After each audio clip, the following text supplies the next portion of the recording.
Hello, everyone. A very welcome to all of you. Today we discuss aliphatic electrophilic substitution reaction.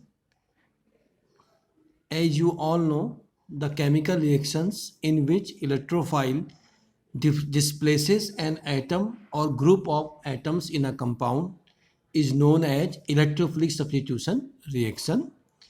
Electrophilic substitution reactions are of two types: aromatic electrophilic substitution reaction and aliphatic electrophilic substitution reaction. Here we discuss aliphatic electrophilic substitution reactions, which are classified once again by two ways. The first one is the SE1 mechanism, which is called unimolecular aliphatic electrophilic substitutions reaction, which I have already discussed in my previous video. Today we discuss the bimolecular aliphatic electrophilic substitution reaction. So these SE2 mechanism follow it is bimolecular, second order and concerted mechanism. That is, the bimolecular aliphatic electrophilic substitution reactions is of second order and it proceeds through single transition state. That's why this mechanism is called concerted. What is the stereochemistry of SE2 mechanism? It says, unlike SN2, you already know bimolecular nucleophilic substitution reactions, okay, in which there is always a inversion of configuration takes place. तो वही कहता है कि SN2 के विपरीत जो biomolecular electrophilic substitution यानी SE2 जो रिएक्शन है वो दो तरह से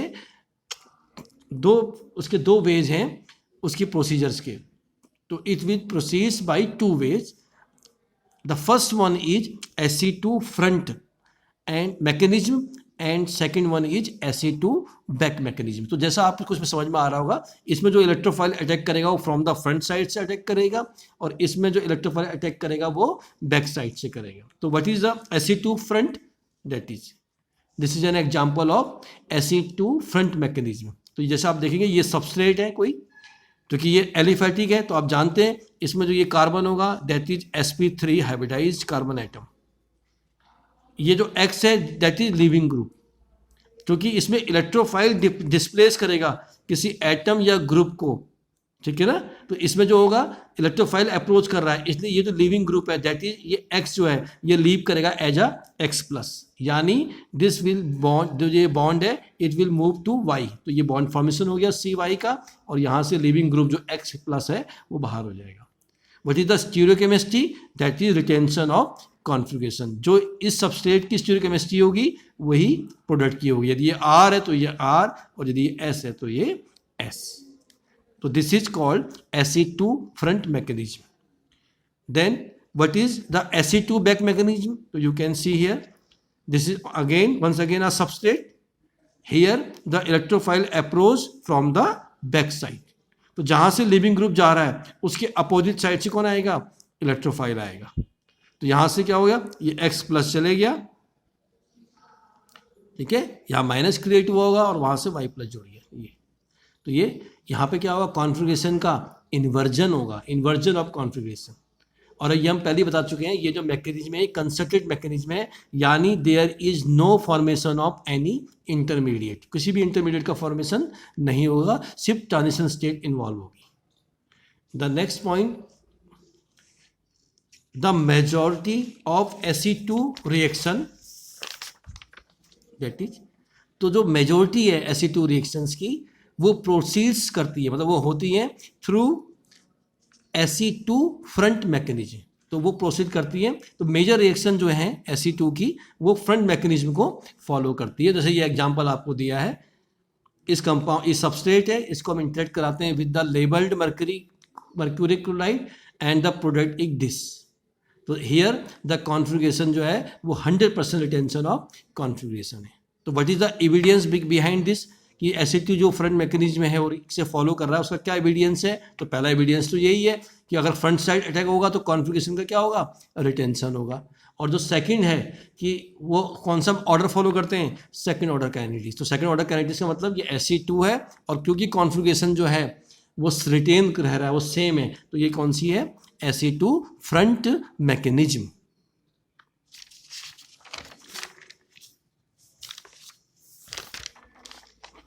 Now the reactivity of SE2 reactions। तो इधर हम जो डिस्कस करेंगे वो रिएक्टिविटी करेंगे। तो इसमें वो क्या कहता है आपसे? रिएक्टिविटी में the order of alkyl halides. तो जो एल्किल हैलाइड्स है उसका जो ऑर्डर है, ठीक है, फॉर SE2 बैक मैकेनिज्म। हमने पहले कंसिडर किया है SE2 बैक, क्योंकि दो हैं, SE2 बैक और SE2 फ्रंट।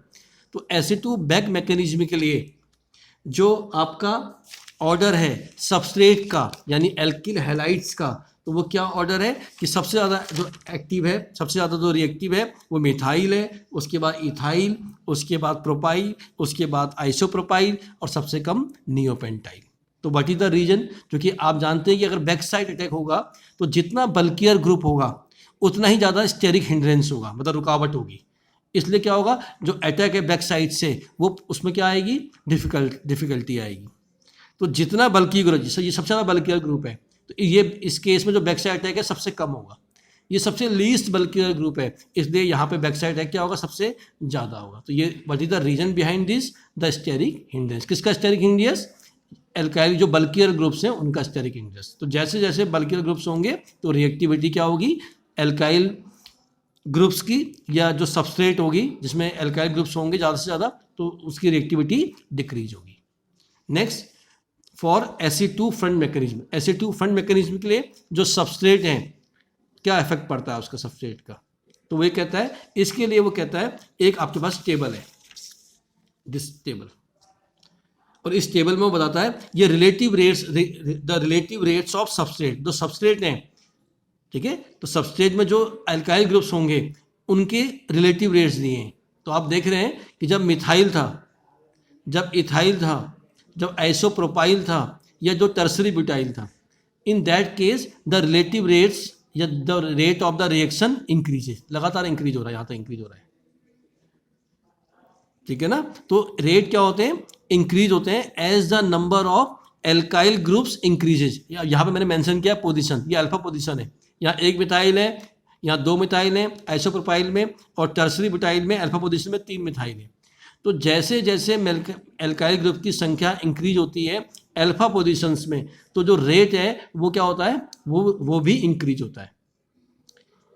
जैसे ही हम यहाँ इन दो केसेस को देखें अगर लास्ट में, तो इसमें क्या है कि जो एल्काइल ग्रुप्स हैं वो बीटा पोजीशन में, ये बीटा है और ये भी बीटा है।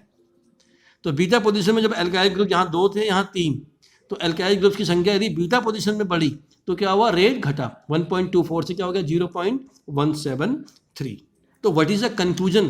कंक्लूजन ये है कि अगर ब्रांचिंग अल्फा कार्बन में होगी तो रेट इंक्रीज करता है, और यदि ब्रांचिंग एट बीटा कार्बन में होगी तो रेट क्या होगा? डिक्रीज करेगा।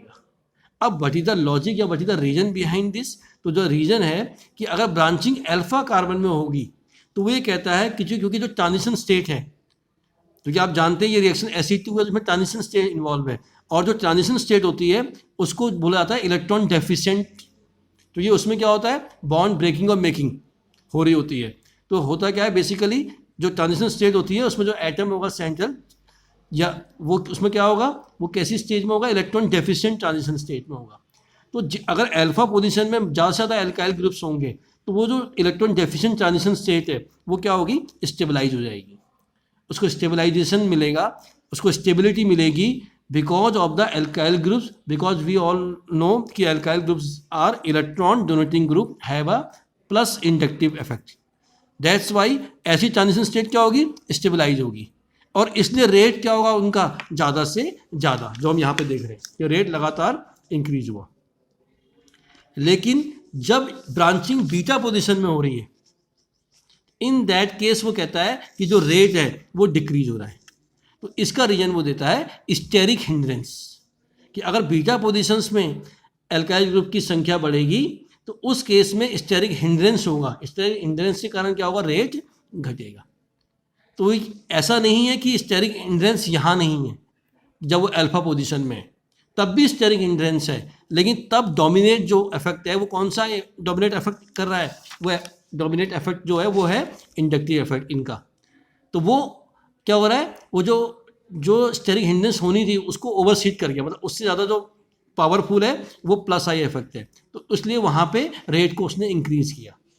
जब बीटा पोजीशंस में एल्काइल ग्रुप्स बढ़े तो ऐसा नहीं कि इंडक्टिव इफेक्ट भी बढ़ा, लेकिन उसके कंपैरिजन में स्टेरिक हिंड्रेंस जो हुआ वो ज़्यादा मोस्ट प्रोमिनेंट हुआ। That's why in that case the rate decreases. तो this is the effect of substrate on reactivity. The next point is the effect of leaving group. ठीक है, ये what is the effect of leaving group. तो आप जो मैं एक general हम जानते हैं कि अगर अच्छा लीविंग ग्रुप होगा तो what is the reaction either follow Ac1 और Ac2 इन बोथ Ac1 या Ac2 जो भी मैकेनिज्म होगी, अगर लिविंग ग्रुप अच्छा है तो वो रेट को क्या करेगा, इंक्रीज करेगा। तो ये तो एक एस्पेक्ट है, दोनों के लिए सेम है। लेकिन जो Ac2 की बात है तो Ac2 रिएक्शंस में जो हम जनरली अब आप देखेंगे कि जो Ac2 रिएक्शंस होती हैं, ठीक है, तो Ac2 रिएक्शंस में वो कहता है जो सबस्ट्रेट है वो होता है इस टाइप का RMX, alkyl group attached with metal as leaving group, इस तरह से कुछ होता है। यानी उसमें सबस्ट्रेट कैसा होता है कि उसमें एक एल्काइल ग्रुप होता है और एल्काइल ग्रुप के साथ मेटल होती है, और वो जो मेटल के साथ जो बाद सारा पोर्शन है वो कैसा होता है, लिविंग ग्रुप। तो जो Ac2 रिएक्शंस हैं they proceeds with alkyl group attached with metal as a leaving group. और इसके लिए जो सबसे कॉमन है वो है ऑर्गेनो मर्करी कंपाउंड।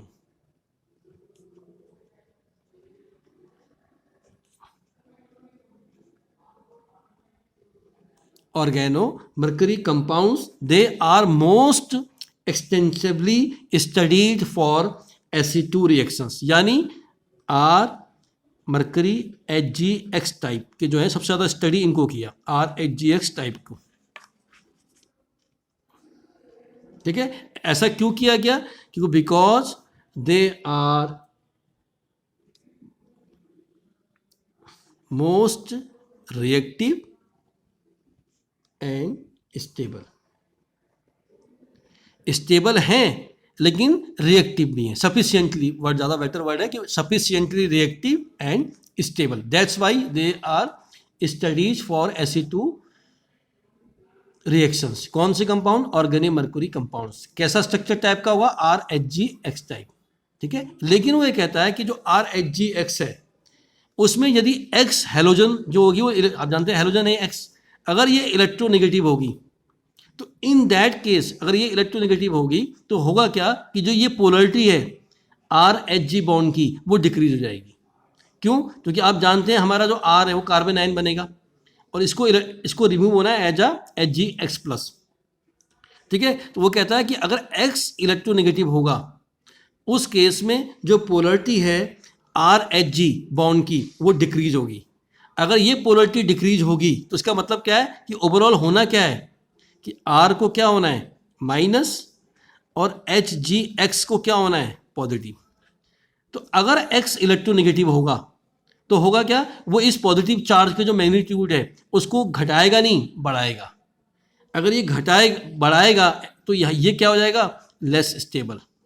और यदि ये लेस स्टेबल होगा तो ये जो होगा, जो ये हम बॉन्ड फिशन कर रहे हैं, जो ये इससे जो कार्बन आयन बन रहा है जिसमें इलेक्ट्रोफाइल को फर्दर अटैक करना है, तो वो क्या होगा, वो भी क्या बनेगा, उसकी जो आयनाइजेशन की जो प्रोसेस है वो क्या हो जाएगी, वीक हो जाएगी। ये आसानी से डिसोसिएट ऐसे नहीं होंगे, और यदि ये डिसोसिएट ऐसे नहीं होंगे तो रेट क्या हो जाएगा, डिक्रीज हो जाएगा। समझ में आया? तो इस बात को समझना पड़ेगा आपको कि सबसे पहले हमने क्या कहा कि जो एल्काइल जो कैसे सबस्ट्रेट लेते हैं, ऐसे सबस्ट्रेट लेते हैं जिनमें एल्काइल ग्रुप अटैच होता है मेटल के साथ एज लिविंग ग्रुप। कौन से सबसे मोस्ट पॉपुलर है, मोस्ट स्टडी जो हैं वो कौन से हैं, ऑर्गेनो मर्करी कंपाउंड्स हैं, यानी RHGX टाइप। सबसे ज़्यादा ये स्टडी किए गए। क्यों स्टडी किए सबसे ज़्यादा? क्योंकि ये सफिशिएंटली रिएक्टिव थे और स्टेबल थे। नेक्स्ट पॉइंट क्या है कि अगर इसमें X इलेक्ट्रोनेगेटिव है, तो X इलेक्ट्रोनेगेटिव अगर होगा तो ये जो हम पोलराइजेशन कर रहे हैं, कि हम कह रहे हैं कि जो RHGX, इससे यदि लीविंग ग्रुप बाहर गया, सॉरी ये Hg है, तो वो इस तरह से जाएगा। लेकिन अगर ये X इलेक्ट्रोनेगेटिव होगा तो वो इस बॉन्ड का जो पोलरिटी है उसको डिक्रीज करेगा। पोलरिटी डिक्रीज करने का मतलब इसको आप दूसरे तरह से समझ सकते हैं कि ये जो फ्रेगमेंट बनेगा ये लेस स्टेबल बनेगा। अगर ये फ्रेगमेंट लेस स्टेबल होगा तो ये इसका जो हम आयनाइजेशन कर रहे हैं इस तरीके से वो कम होगा। अगर वो कम होगा तो वो रेट को क्या कर देगा? डिक्रीज कर देगा। तो वो क्या करते हैं, जो कि इसलिए कहता है कि सबसे बेटर जो लिविंग ग्रुप है वो RHGR है। This is better living group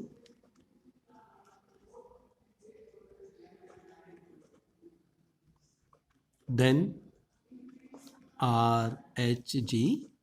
तो ज़्यादा बेटर वो कहता है इस तरह का लिविंग ग्रुप जो होगा, तो ये बेटर लिविंग ग्रुप है इन कंपैरिजन टू RHGX। तो ये बेसिकली बात थी लिविंग ग्रुप के इफेक्ट के बारे में। The next point is the effect of solvent. तो वो कहता है कि जो इफेक्ट ऑफ सॉल्वेंट में वो कह रहा है, यदि हम कंपैरिजन करें बिटवीन SE1 एंड SE2, तो आप जानते हैं SE1 जो है वो आयनिक मैकेनिज्म को फॉलो करता है, और इन SE2 अगर हम बात करें तो उसमें हम कहते हैं ट्रांजिशन स्टेट इन्वॉल्व होती है। हालांकि वो ट्रांजिशन स्टेट इलेक्ट्रॉन डेफिशिएंट होती है, लेकिन वो आयनिक फॉर्म नहीं होती। इसलिए जो पोलर सॉल्वेंट्स हैं they favour the SE1 mechanism in comparison to SE2। इसलिए जो SE2 मैकेनिज्म है are favoured by less polar solvents, यानी इनको ये फेवर कब होंगे? Less polar solvent. तो this is the overall on SE2 mechanism and its reactivity. Hope you will understand it. Thank you very much.